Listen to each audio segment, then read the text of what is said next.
Georgian Water and Power-ი არასამთავრობო ორგანიზაციას ბავშვი და გარემო, სადაც 80-მდე ბენეფიციარი ბავშვია 2016 წლის მანძილზე წყალმომარაგების კომუნალურ გადასახადს დაუფარავს კომპანიის ახალმა მენეჯმენტმა. ეს გადაწყვეტილება თბილისის საკრებულოს დიდუბის რაიონის მაჟორიტარ დეპუტატ ვლადიმერ ძნელაძესთან ერთად მიიღო. ვლადიმერ ძნელაძის ინიციატივით არასამთავრობო ორგანიზაციასა და მის ბენეფიციარებს დედაქალაქის საკრებულოს თავმჯდომარე გიორგი ალიბეგაშვილი, საკრებულოს თავმჯდომარის პირველი მოადგილე გიორგი ტრემალაძე, საკრებულოს დეპუტატები, ასევე Georgian Water and Power-ის გენერალური დირექტორი გიორგი ცხადაძე და კომპანიის სხვა ხელმძღვანელი პირები ნათლისღების დღესასწაულის მიმოწვის მიზნით ეწვივნენ და სხვადასხვა დასახელების კვების პროდუქტი, წიგნები და ტკბილეული გადასცეს.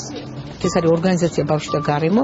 ამ შენობაში არის 3 ცენტრი სხვადასხვა კატეგორიის ბავშვებისათვის. ის რაც დღეს გაგვიკეთა ჩვენ Georgian Water and Power-მა, ეს არის უზარმაზარი დახმარება, იმიტომ რომ ხარჯი ქონდა ძალიან დიდი და მათი მხარდაჭერა ჩვენთვის არის ძალიან მნიშვნელოვანი.